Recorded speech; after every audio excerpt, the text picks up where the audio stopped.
Mark. How you doing? That's a pretty disturbing story. Hi, James. How are you? Happy New Year to you, the whole crew, and to everybody watching. And yes, it's awful. It's very difficult. It was difficult to put together, and every time I watch it, it's very difficult to see. So tell us a little bit about what took place down there. Well, you know, as short as that video clip is, it pretty much speaks volumes. The problem that we have here is that the frame wasn't big enough to fit his other 6 mugshots in there. This trooper made a traffic stop in Atlanta, working drug interdiction, and made a traffic stop in downtown Atlanta for a tail light being out. And the suspect took off, the individual that you saw in the various photos from the state, or from the city anyway, from Fulton County. He took off, hit a mailbox. The trooper approached the vehicle on the passenger side. He reached over the passenger side, the driver did, the gentleman that you saw, fired 3 shots at Officer LaCroix, hitting him once in the neck.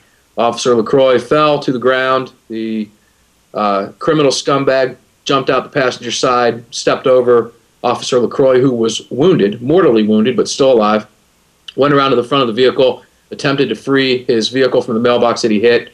When he realized he couldn't do it, he went back, climbed back over the dying officer, jumped in the patrol car, the state trooper car, and took off. He was caught moments later by Cobb County and Atlanta police.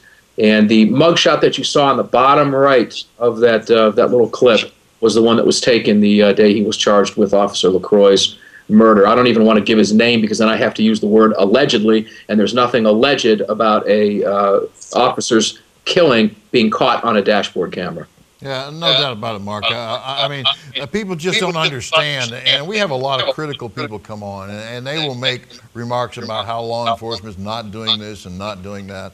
And I do listen to that, but I have a greater understanding of law enforcement, and this is a good example, actually, of what law enforcement faces each and every time they go on duty. A simple act of of walking up to the car. I mean, this one went a little further than normal. I will assume that the officer, without a doubt, probably had his gun drawn, but was not prepared to answer fire so suddenly. But it's not quite understood by most of the general public, the things that law enforcement has to do each and every time they come on the job, how a simple situation turns into a fatal situation just like that. Just like that in the blink of an eye. You know, this story is one of several that happened over the course of a number of days. There was another Georgia officer killed the week prior to this.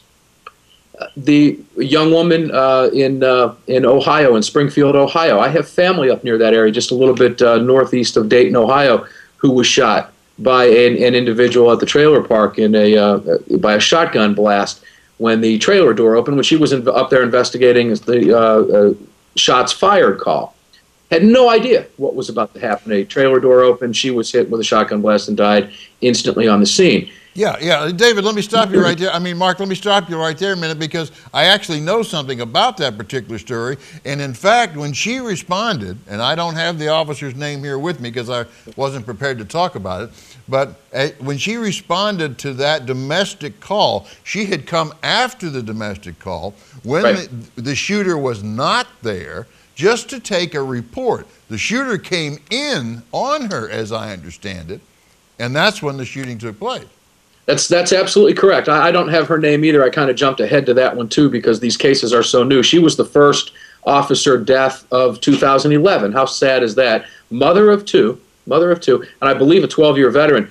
I made the comment on Armed American Radio, on national radio last week, that because they had not yet released that individual's name or information about him, but I made the comment on the air. I said, you mark my words that you're going to find that this individual, this is not his first rodeo. And lo and behold, he had been charged for firing 15 rounds at an officer years earlier and let go on grounds of insanity. Why is this man out on the street? Now, you jump back a little bit to Officer LaCroix's killing.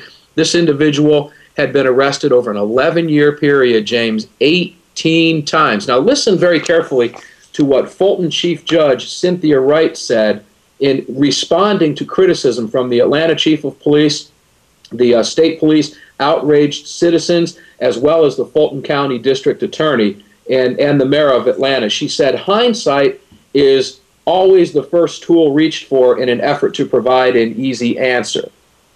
Think about that. Because what she was doing was defending the fact that this man had been let go. And I want to point out that this individual was let go 2 weeks earlier on a signature bond, James, a signature bond. Yeah, which means there's no money required. No money required. It was reduced from a $19,000 bond. He was released on a signature. He had a court appearance at 9:30 the morning he killed the officer. Do you think he showed up? Absolutely not. 18 arrests, 11-year history, none for violent crimes. All right, I'll give him that. None for violent crimes. I'll give his defense attorney that. But where does this end? What do we do to put a stop to this? Somebody has got to be held accountable for this. This trooper had a 10-year-old son, a wife, and a 21-year-old son. Now, he was only 38 years old. He was very young when he had his 21-year-old son. I want viewers to think about this. Think about your own father, how close you are to your own dad. Imagine a 21-year-old son and a 38-year-old father, how close those two were. The son was said to be so devastated he couldn't speak over the death of his father. It is mind-numbing to think about this in realistic terms. No doubt about that. Now, let me just ask you, and this is probably a very broad question, and we'll probably have to go into it on another show. But does this have something to do with the judicial system in Georgia? You know, it's got to.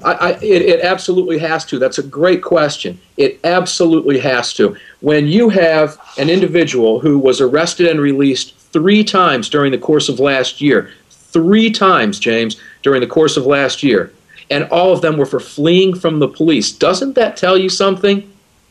And what was he doing when he killed Officer LaCroix? He was fleeing from the state trooper. So we have an 18-year history. There's obviously something wrong. 18 years, I don't care if it's violent crime, nonviolent crime. If it's 18 nonviolent crimes, at some point you have to say 3 is enough, 2 is enough, 1 is enough. Somewhere we have to put our foot down. These magistrates and judges have to be someone must be held accountable. The interesting part about this one was, each time that he was released, each of the 3 times he was released last year was against, he did receive a small bond, but each time a pretrial services officer recommended against it and was overruled by a magistrate, and he was let go. Okay. Now we have a grieving family, and this horrible incident that happened. This family is devastated. Now, what's even more sad about this is that it's happening across the country. I mean, day after day. I'd bet to say probably 70 to 80% of the officer killings are obviously repeat offenders. Right, exactly. And I think it has to do with the judicial system. Right. It certainly has to do with the possibly a release program or early release program, right, or maybe the fact that they don't have a place to house them. I mean, there's more things involved in this that unfortunately we don't have answers to, but there's no excuse, none whatsoever, for what took place with Officer McCoy. Absolutely not. And we're going to try to do a little bit of something on Armed American Radio this year. We're going to try to do something, whatever it is. We're going to try to bring some attention to this. And I'll let your viewers know, and I'll also let listeners know on the air when we're ready to go. But we will be putting up an area to sign a petition to stop this, to be able to hold these people accountable, that we intend on sending to every governor in every state in the nation. You know, we don't know how we're going to do it yet, James, but we're outraged. We've got to try to do something. If we can let someone know that we're watching them, that we're paying attention, whether it's a judge, a governor, a state legislature, something or someone, we've got to let them know. 18 arrests. Look at the video again and look at the photographs. The last 2 photographs in the bottom of the right corner of the page were taken days apart. All right. Well, it's very disturbing. It's very upsetting. Unfortunately, we hear too much of similar stories like this around the country. And thank you for bringing that to our attention, Mark. Sure thing, James. Appreciate you giving me the opportunity. Hey, now, are you going to do something on the radio about with this story? We covered it last week when it broke. We were outraged with it. I'm real glad my producer had his finger on the delay switch, because the conversation, it was very fresh. The conversation got very heated about this. We're going to be following this as it winds its way through the courts and talking about it on air. I believe the state is going after the death penalty. Unfortunately for this kid, and I say kid, he's 30 years old. He's finding himself being used as an example in the state of Georgia. People are fed up with this, no question, and I believe the state is going to get and seek the death penalty against this shooter, yes. Okay, good. And if we want to know about what stations are available in our area to hear your show, where would I go? Head over to armedamericanradio.com, and up in the top right, there's a little page. There's about 6 or 7 pages across the top. Click on where to listen, and you'll find a city near you. It is the fastest growing nationally syndicated broadcast in the country. Just last week, we had at Fort Walton Beach and Destin, Redding and Shasta, California, and we broke behind enemy lines. We're in Illinois now, in Bloomington and Normal, Illinois, on WRPW 92.9 FM. Yeah, it won't be long. We won't have to go searching. We just have to turn on the radio. It won't be long from now. That is the hope. Thanks, Mark. We'll see you again next week. Thanks, James. Appreciate it. Happy New Year, everybody. Bye-bye.